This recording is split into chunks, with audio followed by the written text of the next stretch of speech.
Fellow delegates, I give you... The images have been burned into unforgettable memories for half a century. The young senator who lost a battle for the vice presidency in 1956 then won his party's presidential nomination 4 years later. We stand today on the edge of a new frontier, the frontier of the 1960s, the frontier of unknown opportunities and perils, the frontier of unfilled hopes and unfilled threats.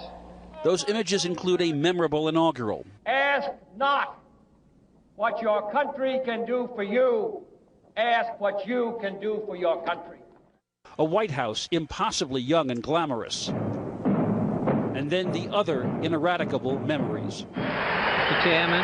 At the 1964 convention, Robert Kennedy paid tribute to his fallen brother John. I realized that as an individual, and even more importantly, for a political party and for the country, that we can't just look to the past, but we must look to the future.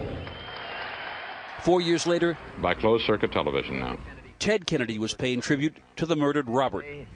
For Bob's wife Ethel and their oldest son Joe. A year later, in 1969, came the death of a young woman in a car accident with Ted Kennedy at the wheel. Lingering memories of that helped doom Ted Kennedy's 1980 effort to take the Democratic nomination away from President Carter. As founding fathers.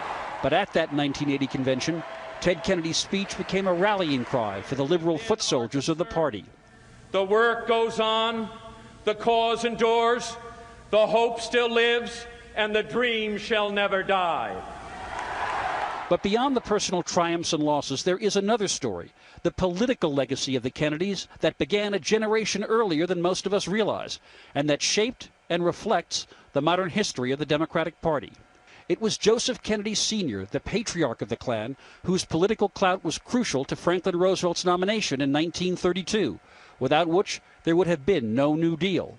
It was John Kennedy's presidency that attracted a legion of the young into politics. It was Robert Kennedy who spoke to the passionate divisions of the late 1960s.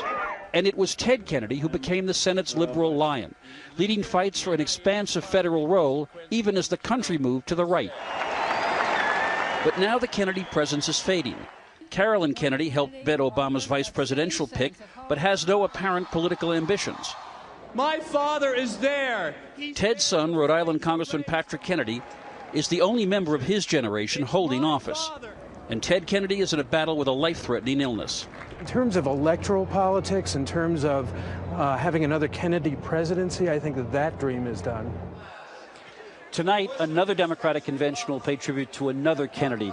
But you can't help wondering if this tribute will be something of a farewell salute to one of the most prominent political families in American history. Katie? Jeff Greenfield. Jeff, thank you so much.